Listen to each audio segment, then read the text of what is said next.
My mother-in-law's prank cost me my job. Everyone laughed, said I was too sensitive. Months later I moved overseas, quiet but thriving. Suddenly messages poured in, "We're so proud, need a small favor." I told them to check their inboxes. One by one their smiles faded. "No one's laughing now. She's choking. Someone help her." Ella's voice pierced through the Saturday brunch chatter, silencing the restaurant instantly. Grace clutched at her throat, face reddening as she pushed away her half-eaten chocolate mousse. Her eyes, wide with panic, locked with mine across the dining room. But something wasn't right. For just a split second I caught it, the faintest twitch at the corner of her mouth. A smirk. "My friend has a severe nut allergy." Ellen shrieked, phone already recording as diners turned in horror. "Who's responsible for this?" All eyes swung to me. Amber Mitchell, food and beverage manager of Savory Ridge Restaurant. In that terrible moment I knew exactly what was happening, but it was already too late. The damage was calculated, precise, and aimed directly at everything I'd built over the past 5 years. My mother-in-law had finally found the perfect weapon. Before that catastrophic Saturday, my life ran with the same precision as the restaurant I managed. I arrived each morning at 6:30 a.m. sharp, relishing the quiet half-hour before the prep cooks arrived. The dining room, still and peaceful with chairs neatly tucked under crisp white tablecloths, felt more like home than the small house I shared with Scott just 10 minutes from his parents' place. Those early mornings were sacred, checking inventory sheets against actual stock, adjusting orders for weekend rushes, troubleshooting delivery issues before they became crises. By the time Chef Daniel arrived, I'd already identified potential problems and found solutions. "Amber sees around corners," he often told the staff. "Nothing gets past her." That reputation for competence hadn't come easily. I'd started as a nervous hostess 6 years earlier, working weekend shifts while taking night classes in restaurant management at the local community college. 4 promotions later, I'd transformed into someone the owner trusted implicitly with everything from staff training to health inspections. I'd implemented a digital inventory system that cut waste by 22% and memorized every regular customer's preferences and potential allergens, especially allergies. We'd never had an incident under my watch. The community college culinary program was where Scott and I met. He had warm eyes and easy charm, dreaming aloud about the bistro he'd own someday. 3 months after graduation, we married in a small ceremony that left both our families somewhat stunned. His thought I wasn't quite polished enough. Mine worried I was rushing into marriage to escape my father's constant criticism and my mother's enabling silence. They weren't entirely wrong. Scott represented stability and promise, a culinary school graduate with a supportive, well-connected family. What I didn't anticipate was that supportive came with expectations, particularly from Grace, my mother-in-law. Grace Mitchell presided over her corner of suburban life like a benevolent dictator. Her home was magazine perfect, her charity work strategic, her opinions delivered with a smile that didn't reach her eyes. She'd raised 3 children who all married appropriate partners, except Scott. During our first meeting, she'd examined me before asking, "And what does your father do, dear?" When I explained he was a maintenance worker at the local factory, something flickered behind her smile that never quite disappeared. The comments began subtly. "Restaurant work has such challenging hours. Scott must get so lonely," she'd say during Sunday dinners, always mandatory at her house. Or, "My friend's daughter just became a pharmaceutical rep. The benefits are wonderful, and they start families earlier." When I was promoted to manager, she tilted her head sympathetically and said, "That's nice, dear. I suppose every job has a ceiling."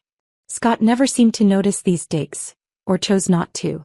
"Mom's just old-fashioned," he'd say on our drives home from her house. "She means well." As months became years, the small house we'd bought temporarily, near his parents, remained our permanent residence, and Grace's unannounced visits became increasingly frequent. The restaurant was my sanctuary, the one place where my competence wasn't questioned. I knew every aspect of its operation, which suppliers might deliver late, which servers couldn't handle the patio section alone, how to soothe an irate customer while simultaneously signaling the bartender to comp a round of drinks. The small gold nameplate on my blazer, "Amber Mitchell F&B Manager," was my shield against Grace's subtle undermining. Jamie, our tattooed head bartender with an unused psychology degree, was the only person who fully understood the situation. She noticed the tension in my shoulders whenever Grace made her surprise visits to the restaurant, always arriving just as we hit our busiest period. Your mother-in-law asked if I knew of any more appropriate positions for you while you were in the kitchen yesterday, Jamie told me one night as we closed up. Like managing this place was some kind of stepping stone to what? Becoming her clone. She's just traditional, I said, focusing intently on reconciling the day's receipts. She's a nightmare in designer clothes, Jamie countered, never one to mince words. And Scott needs to grow a spine. Last week when she criticized your wine suggestion, he actually apologized to her. For your recommendation. That was spot on, by the way. I couldn't argue. My marriage had developed hairline fractures, disagreements about family obligations, tense silences after visits with Grace, Scott's subtle resentment of my work schedule, and my frustration with his unwillingness to establish boundaries with his mother. Still, in quiet moments away from his family's influence, I caught glimpses of the man I'd fallen in love with, supportive, kind, and proud of my accomplishments. Then came the phone call that should have warned me something was wrong. Grace had called Scott directly, not me, to announce she was bringing her friends Ella and Ellen to Savory Ridge for Saturday brunch, our busiest service. Tell Amber to reserve us the best table, she'd instructed him. The girls are so looking forward to seeing her in her element. The way she emphasized element, like I was a zoo animal rather than a professional manager, made my stomach clench. But I smiled and nodded when Scott relayed the message, already rehearsing the polite professional persona I would present. You know they're coming to criticize, not support, Jamie warned when I mentioned the impending visit while reviewing liquor orders. They're just Scott's mom and her church friends, I said, trying to convince myself. They've been here before.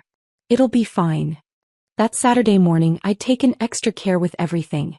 I personally checked each reservation, confirmed the kitchen was fully stocked, and briefed the staff about potential VIPs visiting, not just Grace's table. When they arrived promptly at 11:30, I greeted them with professional warmth, escorting them to our best corner table by the window.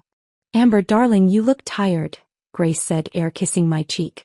These hours must be so draining. Ella and Ellen exchanged knowing looks as they settled into their seats. The next hour unfolded like a carefully choreographed attack. Nothing was quite right for them. The table was drafty, the coffee not hot enough, the menu options surprisingly limited. Grace questioned each server who approached, asking about ingredients and preparation methods as though conducting a health inspection. I maintained my professional demeanor, stepping in when necessary to smooth ruffled feathers. Mom, give them a break, Scott said once, having joined the table after my text asking for backup. But he quickly fell silent when Grace patted his hand dismissively. When dessert arrived, the chocolate mousse Grace had specifically requested despite it being clearly labeled on our menu as containing hazelnut, I felt a momentary relief. They were nearly finished. I could survive another 15 minutes. Then came the scream. As waitstaff rushed to help and diners watched in horror, I stood paralyzed. Not because I was afraid or uncertain, but because in that terrible moment of chaos I caught Grace's eyes again. They held none of the panic of an allergic reaction.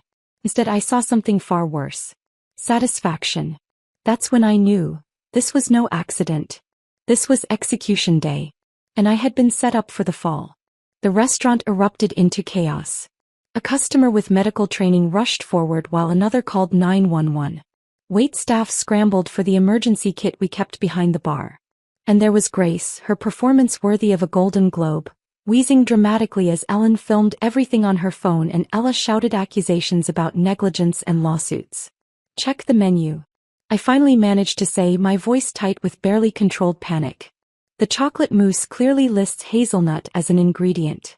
Mrs. Mitchell specifically requested it after I personally warned her about the nuts. Marcus, the restaurant owner who'd been enjoying a rare Saturday off until getting the frantic call from our host, appeared at my side, his face ashen. Amber, what happened? He whispered. Before I could explain, Grace's miraculous recovery began. Her breathing steadied as the paramedics entered. They immediately began assessment procedures while she waved them off, voice suddenly stronger. I think I'm all right now, she said weakly, though her eyes remained clear and calculating. It must not have been a full reaction. I'm just so careful usually. The head paramedic frowned. Ma'am, with nut allergies, there's no such thing as a partial reaction. We need to administer epinephrine and get you to the hospital immediately. Grace exchanged a quick glance with Ella. Oh, I don't think that's necessary. I'm feeling much better. Perhaps it wasn't the nuts after all. We should still transport you, the paramedic insisted. Anaphylaxis can have delayed secondary reactions. I know my own body, Grace said firmly, her weak patient act slipping. I've decided against medical transport. That's my right. The paramedics looked skeptical but couldn't force treatment. They had Grace sign a waiver declining medical transportation, a document I would later request a copy of through official channels. As they packed up, Marcus guided me into his office, shutting the door on the murmuring restaurant. What just happened out there? His voice was controlled but cold. Marcus, she's my mother-in-law. She knows exactly what's in our desserts. I personally reviewed the menu with her when they arrived. She has never once mentioned a nut allergy in the 5 years I've known her. The entire dining room just witnessed a woman nearly die from something our restaurant served, he said, cutting me off. Whether it was a misunderstanding or miscommunication doesn't matter. The perception is what counts. But... No buts, Amber. I've got paramedics out there, customers who've abandoned their meals, and a social media disaster brewing. Ellen is still filming everything. My stomach dropped. You don't believe me. What I believe doesn't matter. We need to contain this situation. He rubbed his temples. Where's Scott? Shouldn't he be here supporting you? The question stung more than he could know. Scott had indeed disappeared from his mother's table during the commotion. I'd spotted him standing frozen by the kitchen doors, watching the scene unfold without approaching. When our eyes met across the room, he'd looked away first. He's around, I said lamely.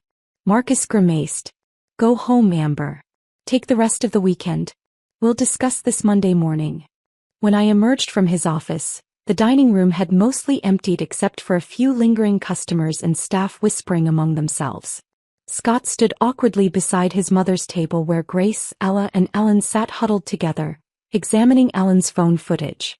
And when we slow it down here, Ellen was saying, you can actually see her face when she realizes what's happening. Not a hint of concern. Just annoyance. They fell silent as I approached. Grace dabbed at her perfectly dry eyes with a napkin. Amber, darling, I'm so sorry about all this unpleasantness, she said with practiced sincerity. Who could have known that tiny bit of hazelnut would cause such trouble? You did, I said quietly. Because there was never any allergic reaction. Scott's head jerked up. Amber. Mom could have died. Could she, Scott? Then why did she refuse transport to the hospital? Why is she sitting here completely fine after supposedly ingesting her allergen? Where's the epinephrine auto-injector she should carry if her allergy is so severe? Grace placed a restraining hand on Scott's arm as he opened his mouth to argue. She's upset, honey. Let's not make this worse. Clearly, there's been a terrible misunderstanding. The only misunderstanding, I said, voice shaking, is that I thought you had basic human decency. What kind of person fakes an allergic reaction? Amber. Scott looked horrified. Apologize to my mother right now. The restaurant had gone completely silent. Jamie stood nearby, watching with undisguised concern. Other staff members averted their eyes, uncomfortable with the family drama unfolding. No, I said, surprising even myself. I will not apologize for telling the truth. Grace doesn't have a nut allergy. She ordered that dessert deliberately, knowing exactly what was in it. Ellen filmed everything because they planned this. Grace's expression hardened for just an instant before her face crumpled into a hurt, maternal mask. Scott, I can't believe this. After everything we've been through today. Let's just go, Scott muttered, helping his mother to her feet.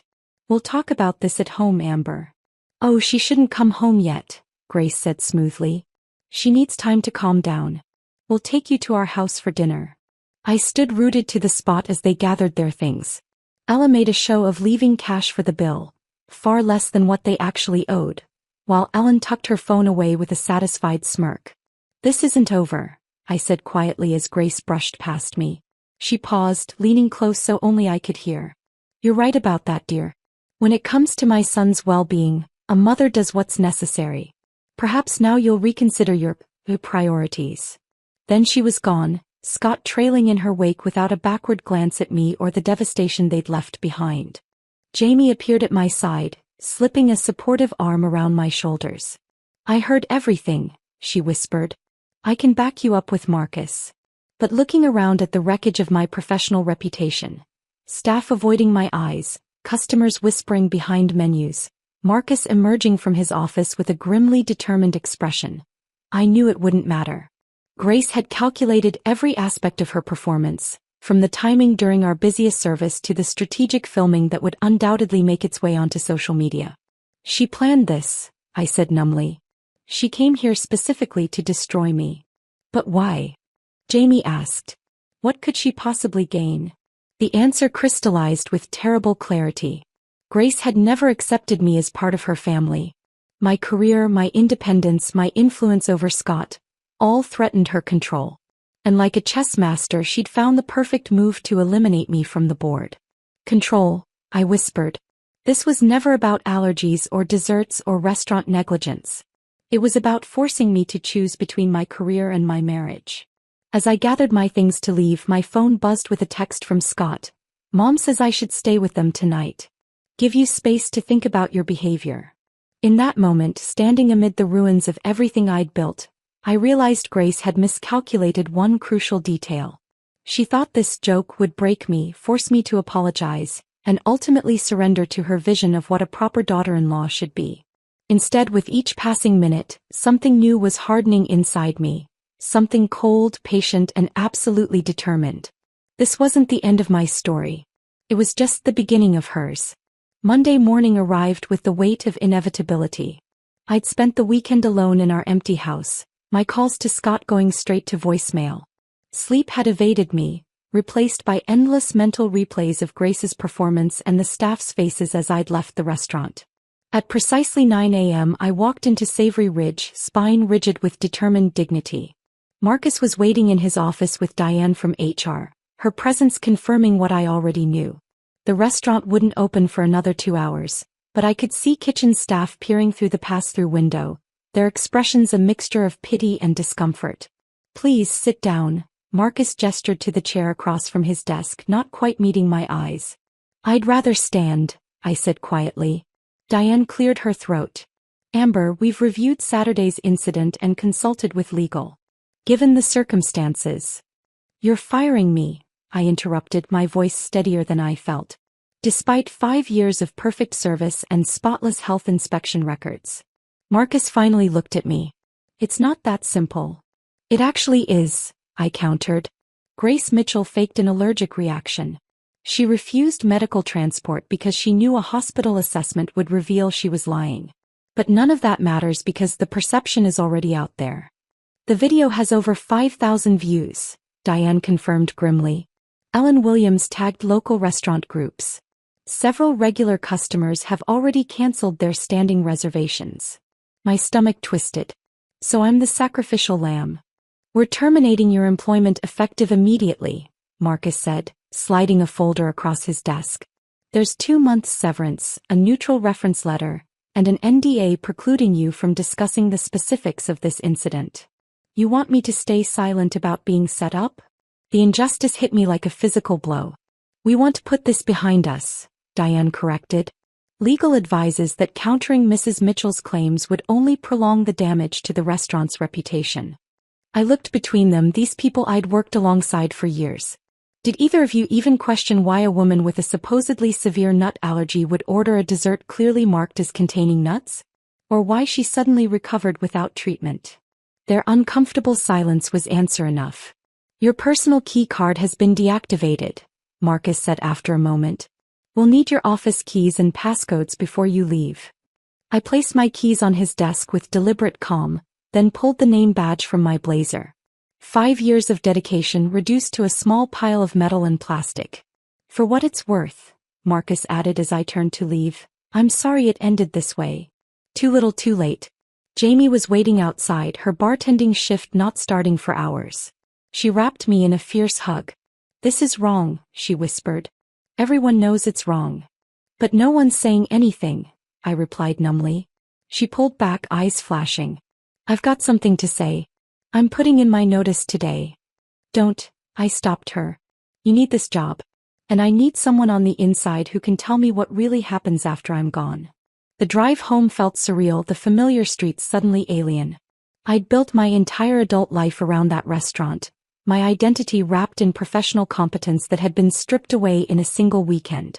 My phone pinged with a text from Scott. Coming home now. We need to talk. I pulled into our driveway just as Scott's car arrived. He emerged looking tired and conflicted, his expression cautious as he approached. So, I asked before he could speak. How was your weekend at Mommy's house? He winced. Amber, don't start. This whole situation is difficult enough. Difficult? I echoed in disbelief.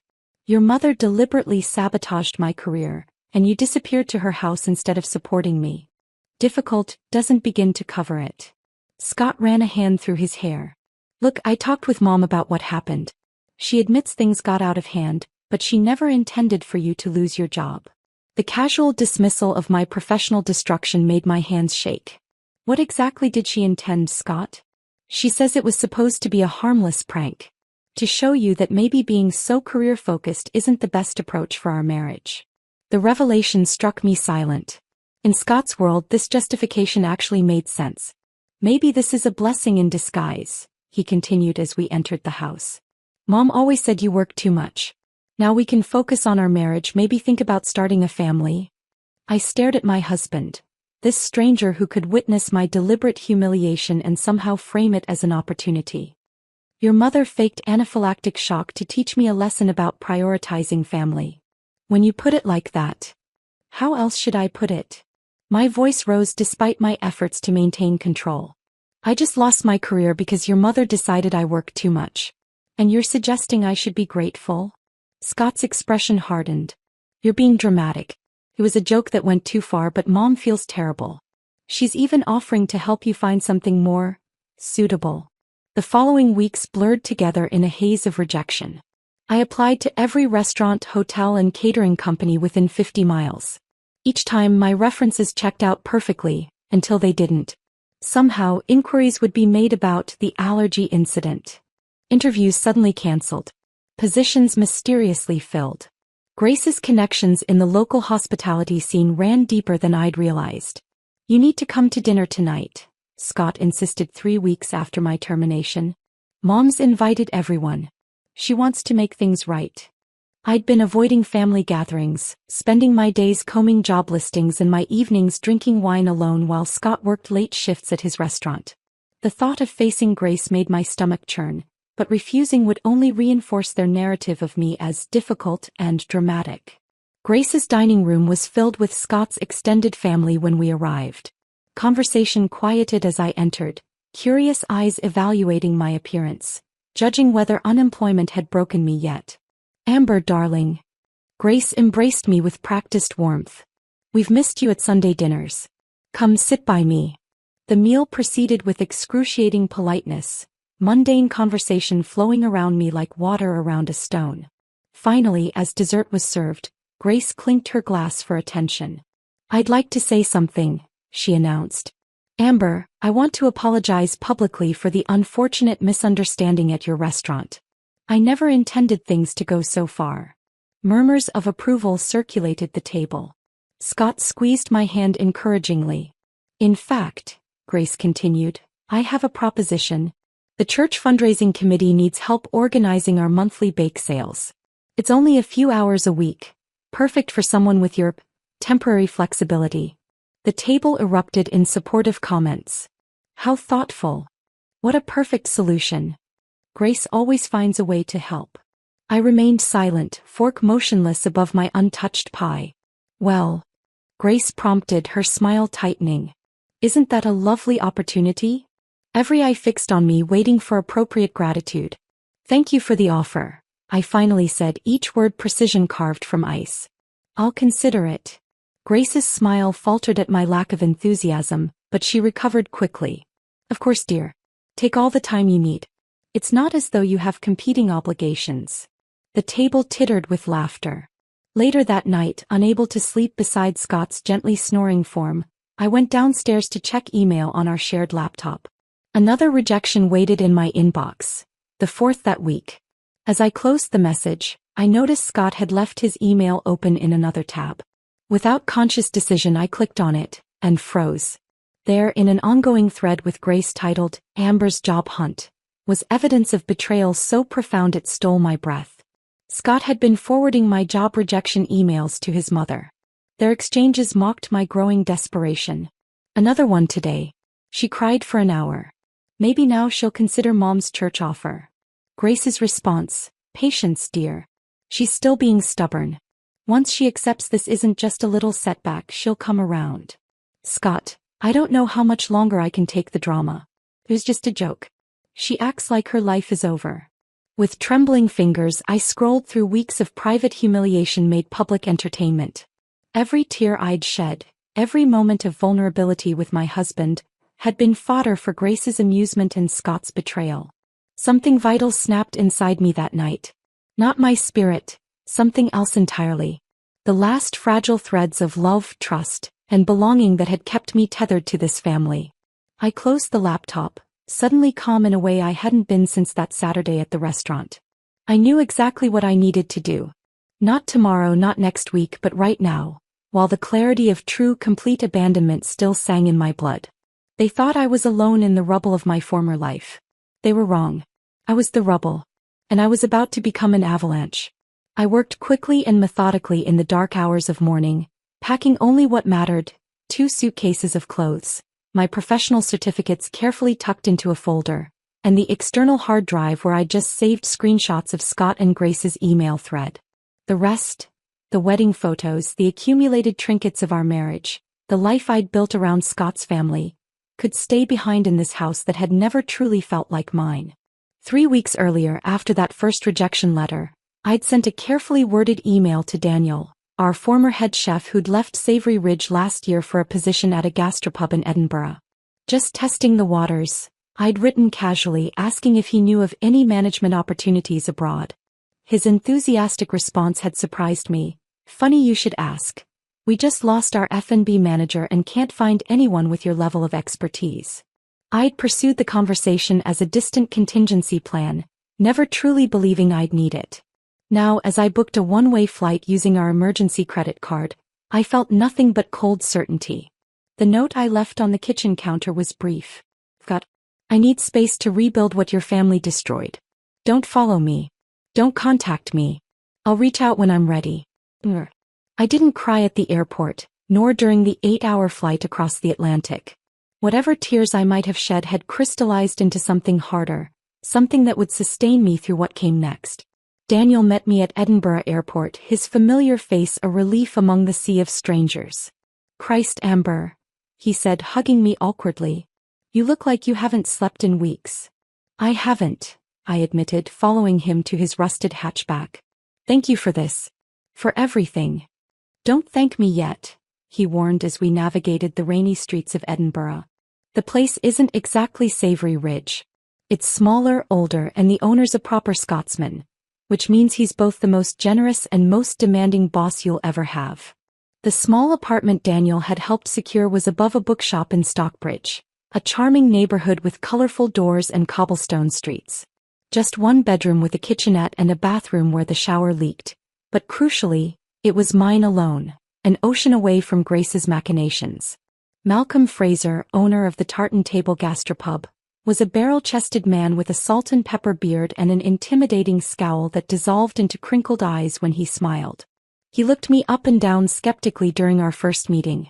"Daniel says you're some kind of organizational wizard," he said, Scottish accent thick but warm. "We'll see about that.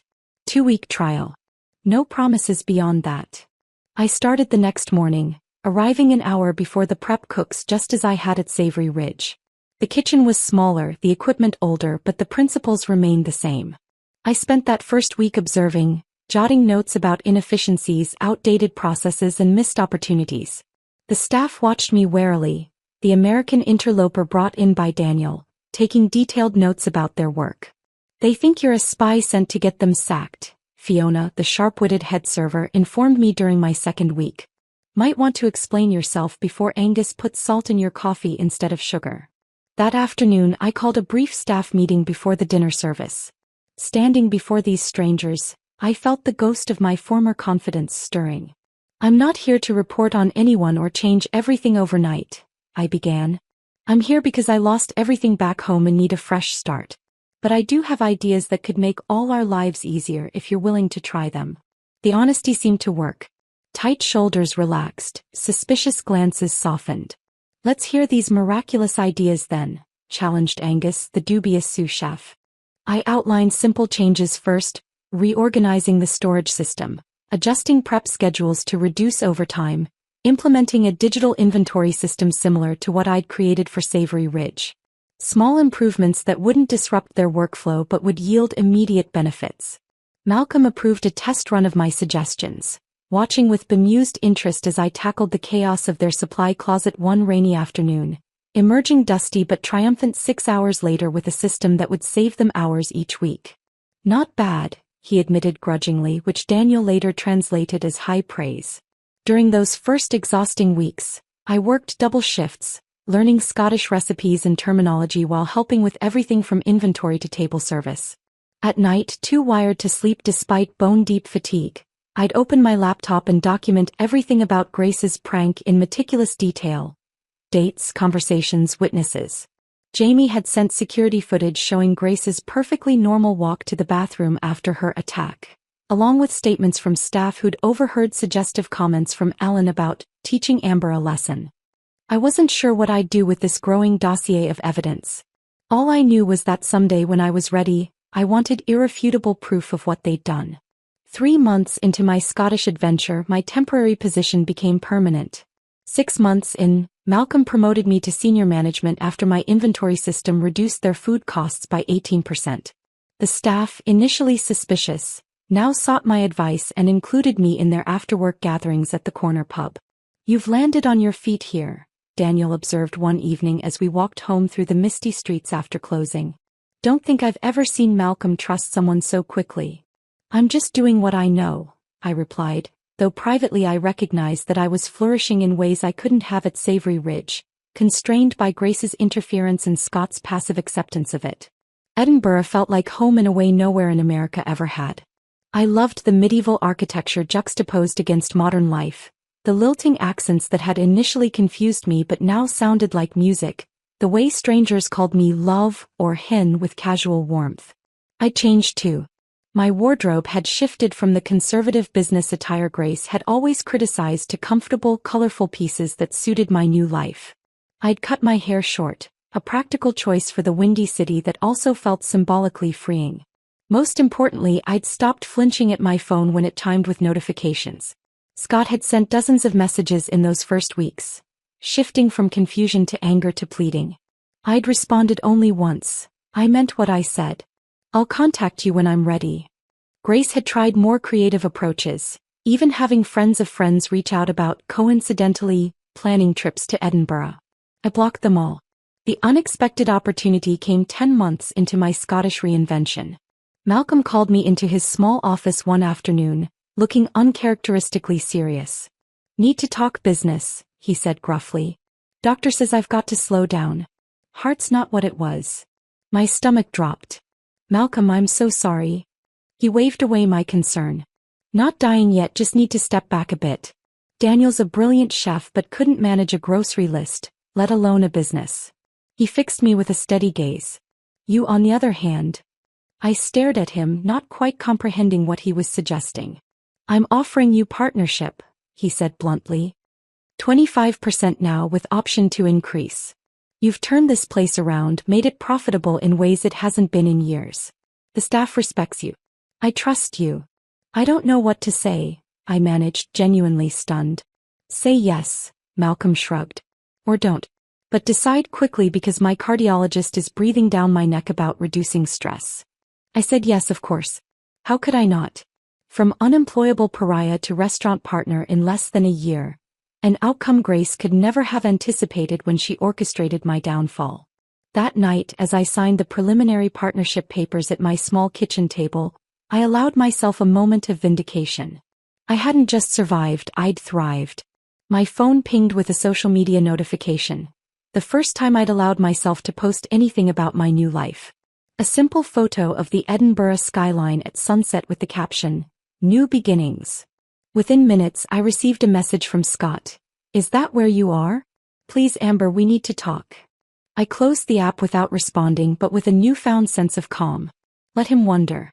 Let them all wonder. For now I would focus on building something new. Something entirely mine that couldn't be undermined by manufactured allergic reactions or family manipulations. The woman who'd left that note on Scott's kitchen counter 11 months ago had been desperate, betrayed, and broken. The woman reviewing partnership documents in Edinburgh was something altogether different, stronger certainly, but also patient.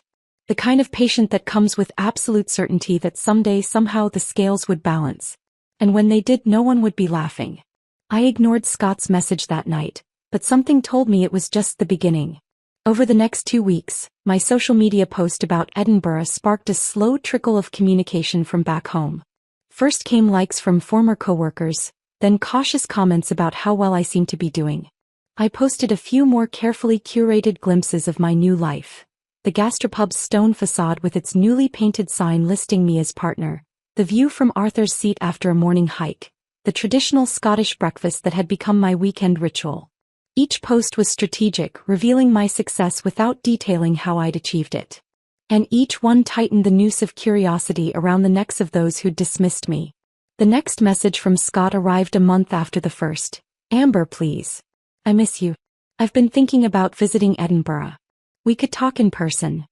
I showed it to Fiona during our morning coffee ritual at the cafe across from the restaurant. Her eyebrows rose over the rim of her mug. "So the husband finally realizes what he's lost, does he?" she asked, Scottish accent thickening with disapproval. "Only took him, what, a year and a fancy job title to come crawling back?" "He's not crawling," I corrected, though a small vindictive part of me wished he were. "He's curious. There's a difference. And are you planning to satisfy this curiosity?" Fiona had become my closest friend in Edinburgh, her no-nonsense approach to life helping me rebuild my self-worth brick by stubborn brick. I sipped my coffee, considering. Not yet. The timing isn't right. The timing, as it happened, became clearer 2 days later when an email from Grace appeared in my inbox.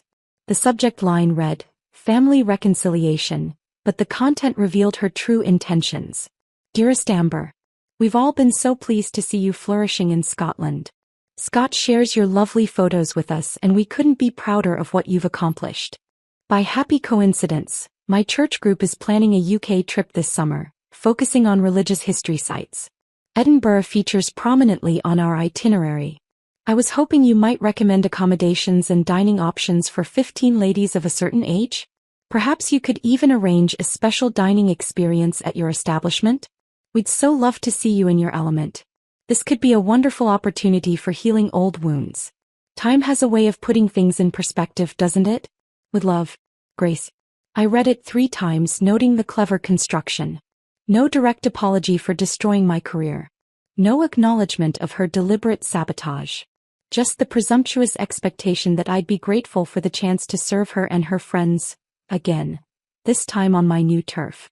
I didn't respond. The floodgates opened after that. Scott's cousin Megan, who'd never bothered to learn my name at family gatherings, messaged about her daughter who was considering hospitality management and would benefit enormously from your mentorship. Uncle Bob, whose retirement hobby was making barely edible hot sauce in his garage, emailed about potential distribution opportunities in the UK market. Even Scott's sister Kate, who'd laughed the loudest at Grace's church bake sale offer, reached out about a potential girls' trip to Scotland. Each message carried the same undertone. "You have something we want. Your success is only valuable insofar as it can benefit us." I stored each communication in a growing digital archive. Jamie continued to be my eyes and ears at Savory Ridge, sending updates whenever my name arose in conversation. "Marcus mentioned you yesterday," she wrote in one message. "Apparently their new manager can't handle the inventory system you created. They're considering hiring a consultant to decipher your spreadsheets." The delicious irony wasn't lost on me. The most revealing message came from Scott after 3 months of increasingly desperate attempts to engage me. "Mom says she's willing to forgive the way you left if you're ready to come home. We could start fresh. I miss my wife. I stared at those words on my phone screen while sitting in what was now my office at the tartan table. The sheer audacity, Grace was willing to forgive me. After everything she'd orchestrated, after the career she'd destroyed and the marriage she'd undermined, she positioned herself as the magnanimous party extending grace to the wrongdoer. That night, I began organizing what had become an extensive collection of evidence. I created digital folders, each named for a key player in my downfall: Grace, Scott, Ella, Ellen, Marcus. Inside each, I compiled every damning piece of evidence specific to their role. In Grace's folder, security footage Jamie had smuggled out showing Grace's miraculous recovery in the restaurant bathroom immediately after her allergic reaction, walking normally and checking her makeup while Ellen adjusted her camera settings. Medical records from her regular checkups confirming no history of food allergies. Screenshots of her messages to Scott about my job search humiliations. In Scott's folder, his text messages to friends describing me as dramatic and overreacting. Email exchanges with his mother planning the Sunday dinner where Grace had offered me the church position, framing it as an intervention for my unhealthy obsession with status. His casual revelation to a mutual friend that he'd always found my career ambitions a bit embarrassing, since he'd expected a more traditional wife.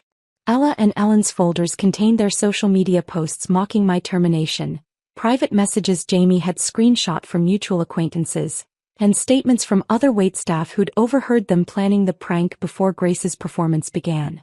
Marcus's evidence was perhaps the most damning: emails from the restaurant's lawyer advising against termination without proper investigation, which he'd ignored in his haste to contain the PR damage. I compiled it all methodically, creating backups on multiple devices.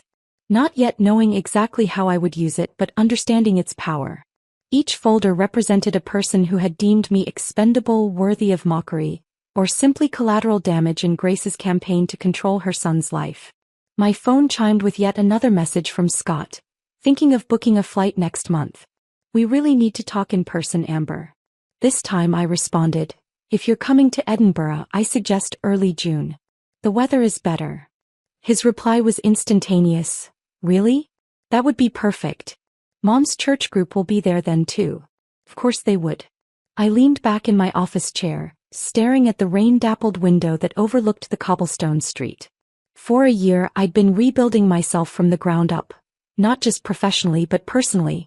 I'd discovered strength I never knew I possessed, forged genuine friendships based on mutual respect rather than obligation, created a life that was authentically mine rather than a compromise designed to please others.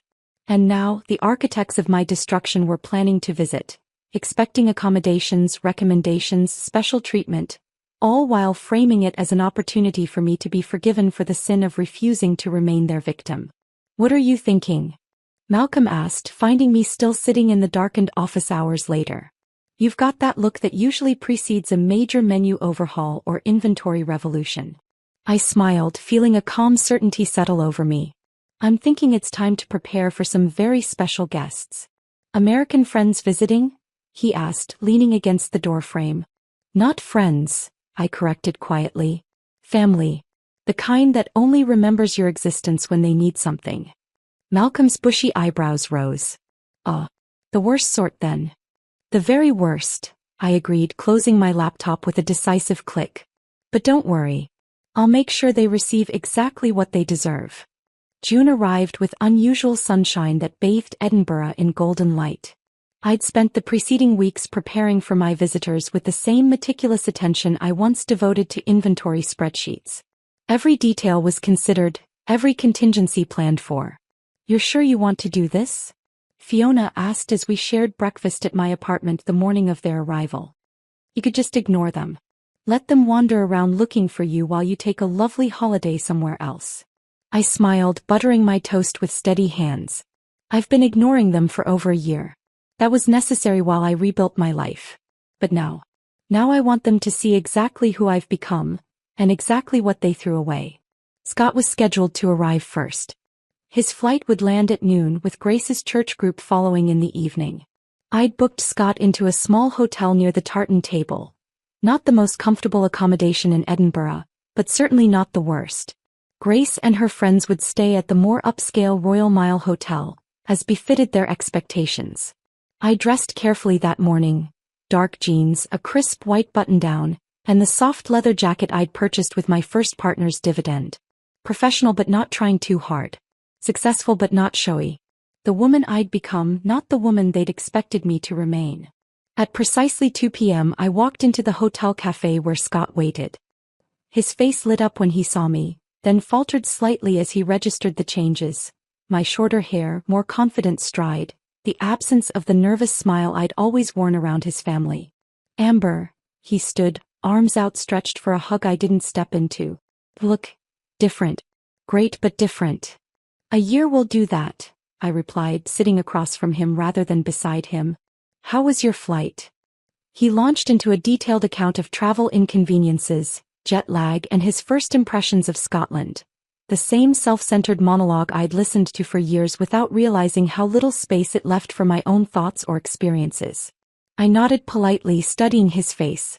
He looked older, slightly heavier around the middle with new worry lines etched around his eyes. Mom's excited to see you tonight, he eventually said, reaching for my hand across the table. I moved it to my lap before he could make contact. Her group arrives at 7. I thought maybe we could all have dinner together. Catch up properly. I've arranged a private dining experience for them tomorrow evening at the tartan table, I said neutrally.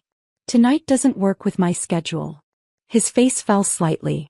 Right, of course. You must be busy with your job. The hesitation before job spoke volumes. He still couldn't quite comprehend that I now co-owned a thriving establishment. Partnership, I corrected mildly. And yes, running a restaurant takes considerable time and attention. Speaking of which, I should get back for the dinner service preparations. Already? But we've barely talked. I came all this way.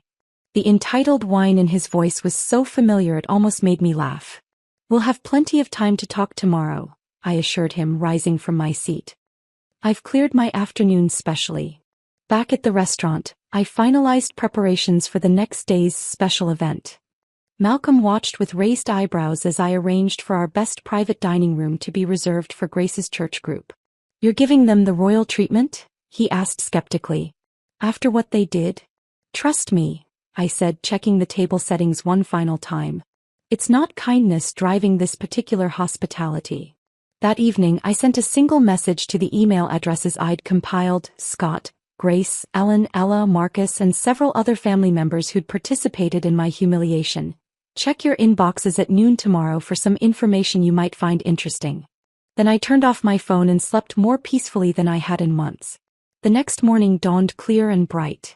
At precisely noon, as Edinburgh's church bells chimed across the city, I hit send on the carefully prepared emails, each recipient receiving the specific folder bearing their name, containing evidence of their personal contribution to my downfall. I waited at the restaurant, reviewing the evening's special menu with our chef, when my office phone rang. Grace's name flashed on the caller ID. Hello, Grace, I answered calmly. What is the meaning of this? Her voice shook with a combination of rage and fear I'd never heard before. Recording private conversations? Stealing security footage? This is illegal. Actually, it's not, I countered smoothly. Scotland has one-party consent for recordings, and the security cameras at Savory Ridge were disclosed in your customer agreement. As for the medical records, those were provided voluntarily by your doctor's office after I explained the situation. Apparently, faking allergic reactions for personal gain is frowned upon in medical circles. You've always been vindictive, she hissed. Scott was right about you all along. Was he? Interesting that you'd say that when I have dozens of messages showing it was your idea to sabotage my career, not his. Though he was certainly an enthusiastic participant. What do you want? The question came out strangled, her customary control slipping. Money? Is that what this blackmail is about? I'm not blackmailing anyone, Grace. I'm simply sharing information. What you choose to do with that information is entirely up to you. I hung up as Scott's call came through on my cell phone. His voice was unrecognizable, choked with emotion. Amber, please. I can explain. I never meant for things to go so far. Mom was just trying to help us spend more time together. By destroying my career and publicly humiliating me? Kept my voice level. That's an interesting approach to marriage counseling. I was weak, he admitted. I should have stood up to her. But I've changed. I miss you. We can start over. That's not possible, Scott. I've filed for divorce. The papers are in your second email attachment, below the screenshots of you mocking my job search with your mother. Your signature is all that's needed. The silence stretched between us, 5,000 miles and a gulf of betrayal that could never be bridged. Will you at least see me? He finally asked. Before I go back? I'll see all of you tonight, I confirmed. 7 o'clock, private dining room. I've prepared something special. Marcus was next, a terse, professional call acknowledging receipt of the evidence and requesting a meeting with his legal team. This puts us in a difficult position, Amber. It put me in a difficult position a year ago, I reminded him. When you fired me without investigation for an incident that was entirely fabricated. The settlement offer arrived by express courier 3 hours later.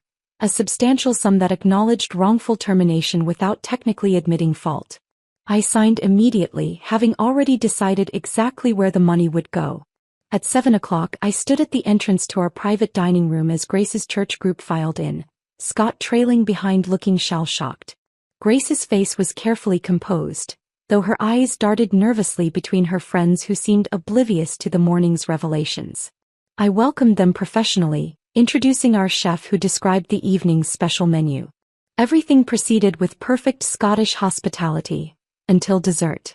As the plates were cleared, I stood at the head of the table. In honor of our special relationship, I've prepared something meaningful for each of you. Servers distributed elegant envelopes to each person. Inside was my business card with my new title, Partner Highland Table Restaurant Group, along with a note informing them that in their names, I had donated the entire settlement from Savory Ridge to the Food Allergy Research Foundation. Some jokes, I added quietly, looking directly at Grace, age better than others. The silence was absolute as understanding dawned across their faces. No accusations, no dramatic confrontation, just the elegant symmetry of consequences finally finding their rightful owners. I nodded to the staff to continue service, then walked calmly back to my office, leaving them to digest more than just their desserts. Later that night, after the last of Grace's group had departed in uncomfortable silence, Fiona found me in my office reviewing tomorrow's reservations as though nothing extraordinary had happened. Well, she prompted. How did it feel? I considered the question carefully. Not as vindictive as I'd imagined. Mostly final. Like closing a book I never need to open again. And the husband? Ex-husband soon, I suppose. Scott signed the divorce papers right at the table, I confirmed. First time he's ever made a decision without consulting his mother first. Fiona laughed, raising her glass of whiskey and toast. To new beginnings, then. No, I corrected her gently. To perfect endings. Outside, Edinburgh's evening lights twinkled across the ancient city that had become my true home. A year ago, I'd arrived broken and betrayed, carrying nothing but professional certificates and shattered trust. Now I stood whole, stronger for having been broken, wiser for having been fooled. Grace's little joke had cost me a job, a marriage, and a life I'd thought I wanted. In return, it had given me something far more valuable. The unshakable knowledge of my own resilience, and the sweet, satisfying taste of justice served at precisely the right temperature. If this story of sweet revenge had you on the edge of your seat, smash that like button right now. My favorite part was when Amber donated the entire settlement to the Food Allergy Research Foundation in Grace's name. The perfect ironic twist after Grace's fake allergic reaction. What was your favorite moment? Drop it in the comments below. Don't miss more thrilling stories like this. Subscribe and hit that notification bell so you never miss an upload.